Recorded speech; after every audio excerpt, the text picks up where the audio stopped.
Hey guys, how's it going? Michael Troy here, and today we're going to be looking at the X-Men Asgardian Wars hardcover. Alright, so this one is super cool. I'm very excited about it. Please remember to subscribe to my channel and hit like and all that good stuff. Anyway, so this is a collection of the infamous, famous Asgardian Wars from the X-Men in the 80s. This is a hardcover, a little oversized edition. I had the other trade paperback, but I believe it's somewhere in an attic in Ohio, so we can't look at that one. But we're gonna look at this gorgeous edition here.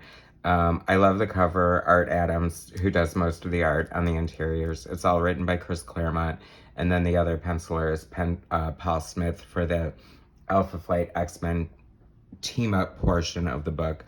But anyway, I believe this was recolored by Frank D'Armata, who is good, but it's a little dark for my taste. I think that's so we're going to take off the dust jacket. It's a beautiful hardcover. It has this nice silver titles and all that jazz. And then, da-da-da. Anyway, I was so excited when this came out. I couldn't believe my eyes. It was like the introduction was New Mutants Special Edition #1, I think, came first. Which is weird to me because, okay, here we go with the credit page. Chris Claremont, writer, penciler, Paul Smith, and Art Adams. Inkers, Bob Wiacek, Terry Austin, Al Gordon, Mike Mignola, Art Adams, and probably others. Anyway, I've always loved this page. This is so cool. This is from the New Mutants Special Edition. And I love when they do like the little roll call of the characters in the story. So there's an introduction by Chris Claremont, and it starts with the X-Men and the Alpha Flight crossover. And this was a dream come true for me. And the only way it could have gotten better is if John Byrne had drawn it. However, Paul Smith is probably my second favorite X-Men artist. So for him to do X-Men and Alpha Flight, that was really cool. Chris Claremont wrote it. Here we start out with Cyclops. I just really love Paul Smith's version of the X-Men. He has such a nice, clean style. He came from an animation background, I want to say, so that kind of explains, the openness to his art, and he's a very good storyteller, obviously. If you watch any of my videos, I stress that Ilyana looking totally badass here. I mean, she's such a bad chick that all she has to do is give someone an evil look and they get scared of her. And he's like a macho guy picking on, is it Doug? It must be Doug. Doug Ramsey, Cypher, love him. Great character. Cool shot of the X-Men. This is, looks like they're John Romita Jr. costumes. Rogue has had some seriously crazy costumes over the years.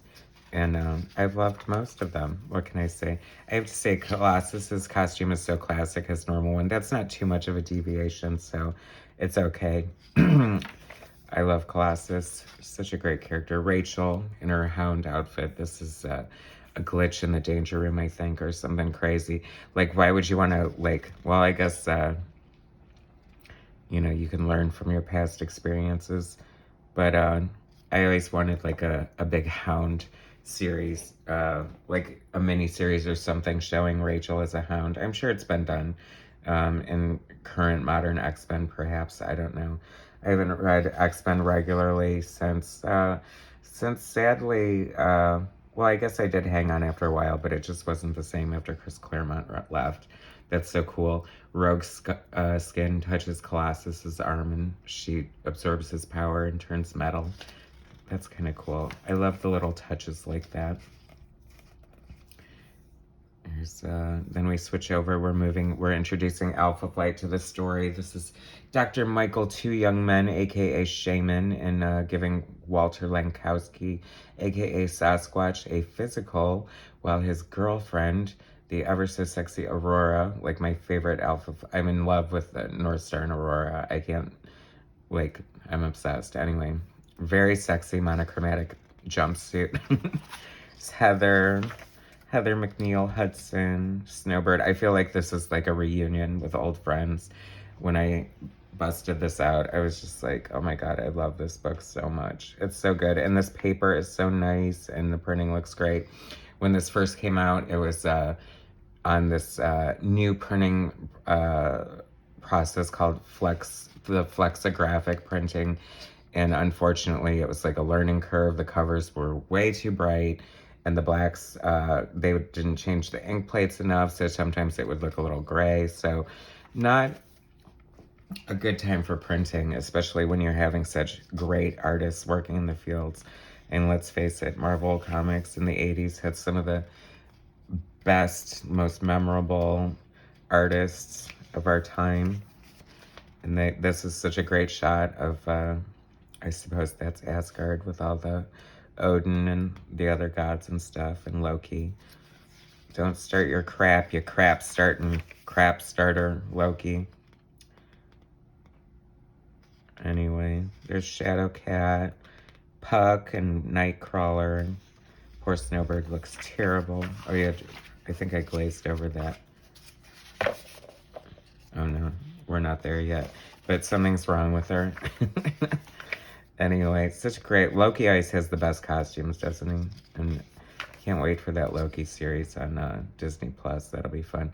There's a big like thing between Rogue and North Star in this, which is so funny because he's you know, gay. And it's almost like romantic tension or something. Although, you know, he's pretty dismissive of her, so I think we know why. Anyway, I love this double page spread. That is so great. This is like the place that Madeline Pryor created because somehow she got all these powers. Here comes Cyclops not needing a visor. Lad, your eyes. Damn your eyes. Now, see, if I ever get the chance, now I've just, career goal, if I ever get a chance to write and draw an X-Men comic book, I need to put a big page in there saying, damn your eyes to Cyclops, because it would be funny. Don't you think?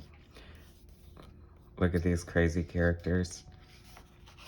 Very cinematic. I think these were just like normal people, and then they got the power. But, you know, it's probably like the monkey's claw. There's got to be a catch. Because there always is. No one can better themselves just because they want to. There's always got to be a price to pay. At least in comic books anyway, right? I have to say, like, I'm so happy to see the characters looking so good. Because that's like a good-looking Sasquatch. Not everyone can draw a Sasquatch the way Byrne draws him. Or even on their own version to make him look good. In my opinion. Remember, this is all my opinion. None of this is based on fact. It's based on experience and judgment on my part. See, here we go. Rogue trying to kiss North Star. And he's like, honey, it's just not working. I don't know, you may be cured of your powers. I'm not cured of my desires. Then we find out Madeline's pregnant with little Cable. The mutant that would change the face of the X-Men forever, right? Here comes Heather looking like a Viking. I would rather see her in this costume than the Guardian Vindicator costume if you have to make her a hero. John Byrne never wanted her to be in that costume, and that's like the first thing Bill Mantlo did. Shame on you, Bill Mantlo. Just kidding. I love Bill Mantlow's writing. Did anyone read his Cloak and Dagger? I should do that. Here comes issue 2. So, this is inked by Bob Wiacek and friends, so the art is going to suffer a little in certain places due to random, unknown inkers. It's funny because I can always tell. Can you guys tell? I'm sure you can. I'm not an alien like that. Wolverine and Aurora. They have a history together. If you read Alpha Flight. He discovered her partying in Montreal and beating up some would-be attacker. That breaks my heart to see Snowbird all disheveled and broken up like that. She's a very tortured character. She's always going through the mill. Here comes Rogue, sans powers in her big Southern Belle dress, wanting to dance with Jean Paul. It's her first... or is it John Paul? Is it Jean Paul? I always thought it was Jean Paul, but I'm sure it's John Paul. But in my, 10-year-old mind, it was Jean Paul anyway. So Sasquatch shames him into dancing with her. Isn't that great? So sweet.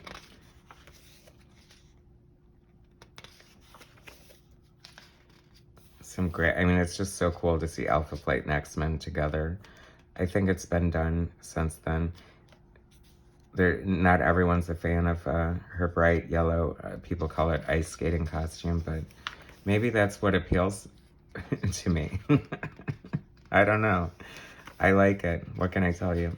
See, you can tell there's a different inker here with the thick lines and stuff that Bob Wiacek doesn't really use. Bob Wiacek's mostly faithful to the pencils, I would say. He's a very underrated inker.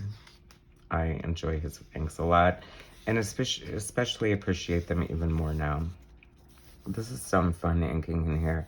You know, it almost gives me like a little bit of a Barry Windsor-Smith vibe, and some of the, like the closeness of the lines and stuff like that. It would be fun to see, like that's Barry Windsor-Smith hatching there. And it'd be interesting to know if he did do this because he didn't overpower it like his style can do.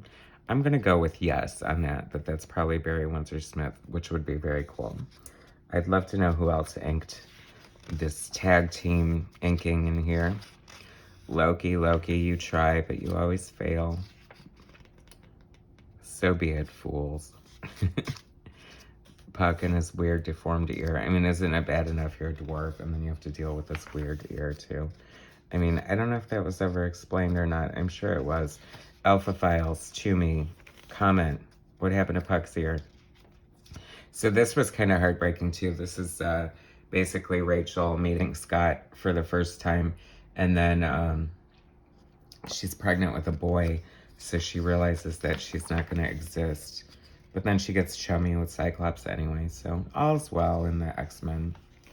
Here we come to the Art Adams, like, blow you away, the New Mutants Special Edition. I remember it well. I remember the day it came out and just immediately busting it open in the car and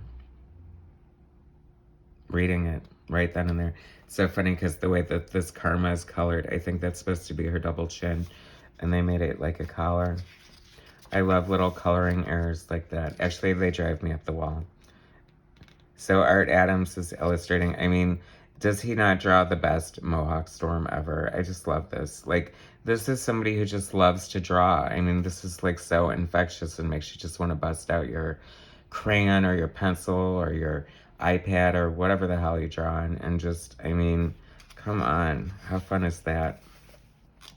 And in the back, there's some pencils. I'll get to show you. And this is crazy, just crazy detail. I just love it. It just screams Art Adams, and he influenced a generation of artists, so many artists. Here comes Storm. I just love Art Adams' Storm so much. It doesn't matter which incarnation. He just makes her look so good. And this is one of my favorite storylines from New Mutants, when Karma got possessed by, gosh, I don't want to say the wrong thing, but who was it that possessed her? Anyway, he made her into a big gluttonous pig, which is like heartbreaking, even though it was cool the way Bill Sienkiewicz drew her, and then Steve Lee Aloha be after him. And actually, I'm loving this Art Adams version too. This is funny. This is like the New Mutants. This is like, of course, the heyday of the New Mutants. And I love Art Adams on the New Mutants. This is Warlock in a human form, and he's trying to conform to society, which is ironic. Ileana gives him this speech about how he needs to fit in. I guess being a demon child from Limbo is very conformist, eh? So he thinks that if he needs a bathing suit, he's just going to copy Ileana's, which is hysterical. I mean, he looks pretty good in it, right? Here comes Roberto da Costa, a sunspot. Did it bother anyone else in the movie that he was washing dishes in several scenes? I mean, what were they thinking? Not one person on the whole set thought that that was a bad idea. It could have been any character, but, you know, come on. What the hell was that? I love Terry Austin's inks and Art Adams is just, I mean, two great tastes that go great together. Truly, I mean, I feel Austin is such a talented inker, obviously, that everyone knows that, but that he makes everyone look good. But certain people he does just really mesh well with, and Arthur Adams was always one of those artists. Like, this is insane. This blew my mind. I mean, this is the stuff that made me, even though I was already artistically inclined, wanted to draw more and more and more. I mean, why do this to yourself? You're having to draw 1,000,000 pages and you're just pouring on the detail. It's so good. Art Adams has to be crazy.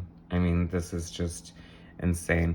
I love this. There's so many, like, it's not, this is just like the gift that keeps giving, because it's like every page there's something exciting and cool happening. Like the wall is grabbing her and holding her prisoner, and the Enchantress looks great. Although I wanted her classic costume. I don't think it pops up, but I would love to see Art Adams draw that. This is probably the least detail you'll get in the whole book right there. But it's still, at the same time, lush with detail, if that makes sense. I mean, come on. Look at this. Just, I'm embarrassed to even call myself an artist looking at this stuff. This is humbling. This is a riot, and obviously, I don't know if this was Chris Claremont or picking up on Art Adams' joke, or if Chris wrote it in there, but this is Ed Grimley. Remember Martin Short, so popular in the 80s? He even had a cartoon, I must say. Oh gosh, I used to be able to do a better Ed Grimley, but I'm unprepared, people, so maybe I'll work on it. Although it'll never be appropriate again, so. Oh well, missed opportunity. Wolfsbane. The New Mutants are so great. No, like Bill Sienkiewicz and Art Adams are probably the top two Warlock artists. It's very hard to draw. Even my beloved John Byrne, I don't like his version of Warlock. I don't like Alan Davis's version of Warlock. I said it. I'm sorry. How fun is that? Like, oh, that's kind of meta, right? Because Art Adams burst onto the scene with his Long Shot miniseries, and here's Warlock looking like Long Shot. So that's fun that they work that in there. You know, I guess you're strapped to an art desk all day. You have to entertain yourself in some respect. And Hella is looking hella good. No pun intended. Oh my gosh, the pun police are gonna get me on that one, guys. There's just too much fun in this. Just so, I mean, I would love to read the script. It must be dense as hell. I mean, because Art Adams was pretty new to the scene at the time, so I can't imagine him deviating too much. Although I can't say that. How do I know? He could be like a savant or a prodigy or something like that. Oh, this is when Danny gets her. I guess it's because when she becomes a Valkyrie. Yes. I mean, so many great things came out of this. That's what I love about like Chris Claremont's epic events, is like he made meaningful changes and just brought such great like plot points and just things that would come up later, or just so cool. And there's Karma wasting away again in Margaritaville out in the desert, looking for her lost shaker of salt. Who is this running? Oh yeah, this little kid. See, that's what it is. If you won't save yourself, you'll always save a child. So this is her inspiration to go on after almost being eaten by that very Star Wars looking creature, which, hey, give it to me. I think this is supposed to be Bluto and olive oil. That's another gem of, oh yeah, that's totally olive oil. See, obviously, perhaps that's a wink and a nod to Terry Austin famously putting Popeye in the background of John Byrne's pencils.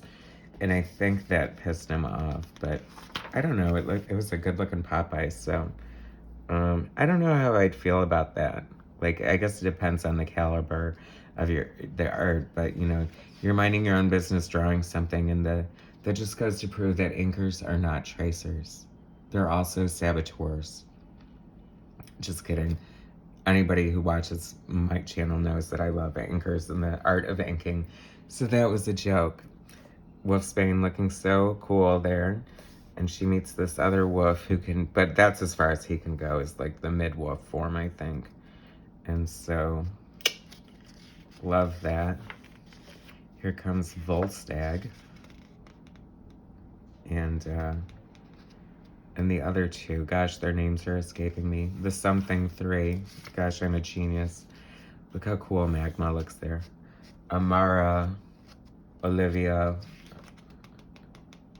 Madonna, Louise, Veronica Ciccone.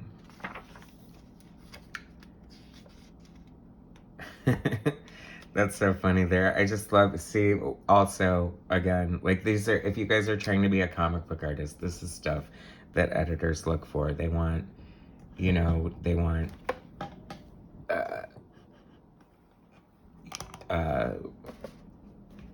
facial expressions and details, and that's all part of storytelling. Storytelling, if I had to sum up comic book, the most important word to describe what you need to be a good comic book artist is storytelling, because it's all falls under the umbrella of storytelling, even the ability to draw. So how do you like that philosophy I just came up with?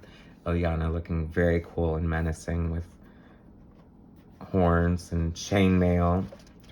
I love seeing the X-Men in different environments. That was like the greatest thing about the X-Men, is like they could just do anything, go anywhere. I mean, I guess I shouldn't sell it short, but so what? They're all on an island called Krakoa now, and they all die and become resurrected for no reason, and they're all sexually ambiguous. So what's happening in the X-Men these days? I don't know, guys. I don't know if I can do it.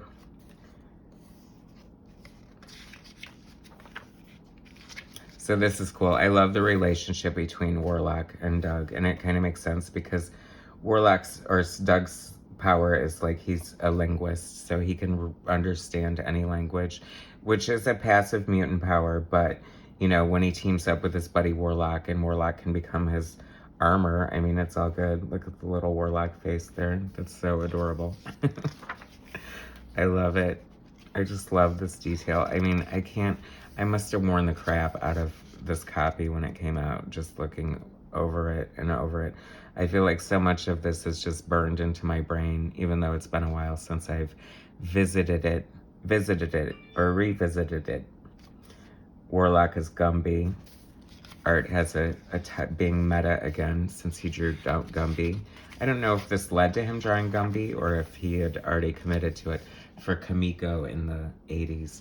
If you've never seen Art Adams' Gumby, do yourself a favor. Here's the cover to giant size annual X-Men number 9. It's so funny, you compare this to the cover of New Mutants Special Edition, and it's so weak in comparison, but it's so amazing at the same time. And we got Walt Simonson inking it. I really like when artists ink other artists, especially if they're not really, you know, an inker per se. I mean, he's inks himself all the time, God knows, but it's kind of cool when they ink someone else. There's that great page we have again. We can look at it for just another minute because it's really cool. So this is Art Adams penciling. And then I forgot, we should point out that Tom Orzechowski is the letterer. Petra Scottis, I'm surprised not to see Glennis Wynn's name on there, but it's not. Oh my gosh, so much goodness here. I just love this art so much. Are you guys running at, like, you're clicking on eBay right now to get this trade paperback, I would assume. Even though it's simple, I really love this Phoenix design. And this is like this is why X-Men is like such a great dramatic soap opera. So she's coming out in her costume, and everyone, I mean, you know you screwed up when even Rogue is like, what the hell? Cute kiddo, real cute. So she's like, you know what, screw you. Phoenix is my mom.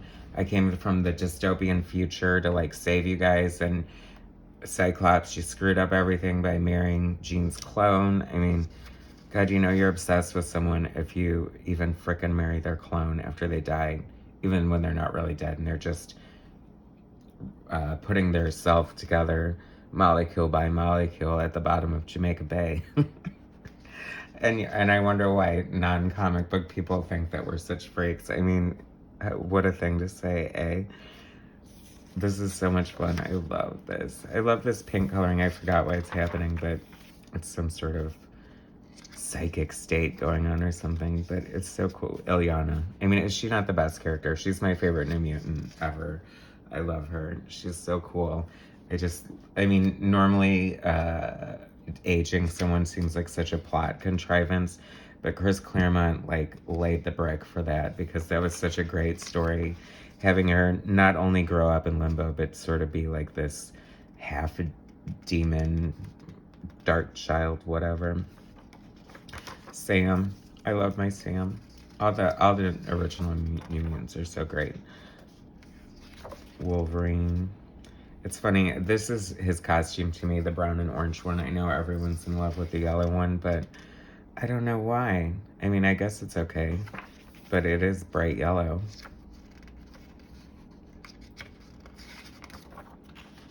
So, a little less stand-up and a little more turning, guys. Is that what you're saying?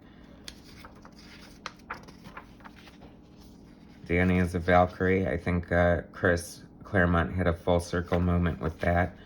And in his out on stands now, Chris Claremont 50th anniversary special edition. Took you long enough to wrap that one up, buddy. Just kidding. Everybody loves a dangling plot thread from Chris Claremont. I live for them. I mean, this is the X-Men. They were as much a part of our lives as anyone. I mean, I spent more time with them than, you know, a lot of people in my life, right? Once again, I mean, come on. How cool is that? Warlock as the Enterprise, and it's not just like any old Enterprise. It's like so cool looking. He just draws everything so great.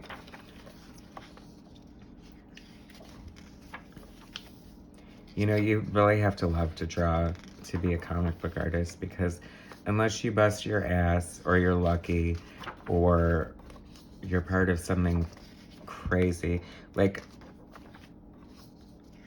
I would think the residuals on Watchmen would set Dave Gibbons for life. I would hope so anyway. They've made so much money off of that. But, you know, page rate, not that great. I mean, you know, there's not a lot of work out there. I think if you can do it, you're probably better off publishing your own stuff. That way you reap all the benefits and you're in control. But then again, you reap all the responsibility too. And that was like the culmination of that great Asgardian War story. And here we go with some sketches. It's funny. He must have done that very early on, because it's very early Art Adams looking with the big 80s hair. Here's a prelim for the cover of the New Mutants special edition. Can you believe that crap? I mean, look at all that choreography. My gosh, where do you even start? And have it not look, you know, totally convoluted and junked up. This is what they need to do. I mean, they have all this art. They need to do Art Adams X-Men Artist Edition from IDW, where they print all the original art. Because if this is all available, we need this at actual size. Yes, Scott Dunbeer, I'm talking to you. I mean, how hard could it be?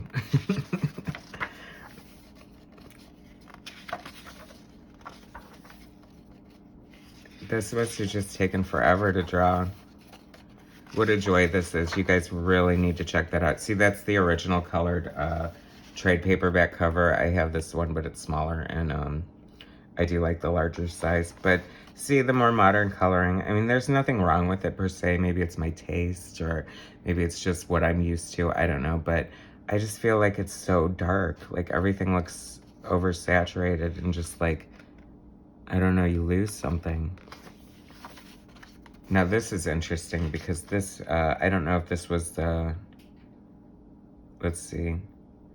Okay, so this must be a trade paperback of X-Men Alpha Flight. And instead of Paul Smith doing the cover, Dave Cockrum is doing the cover, which is interesting because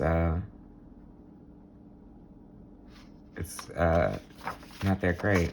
Anyway, so there's the pencils for X-Men Annual 9.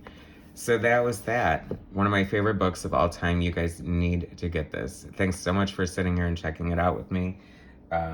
Please subscribe to my channel, hit like, and I'll bring you some more content soon. All right, take it easy, guys. Thanks.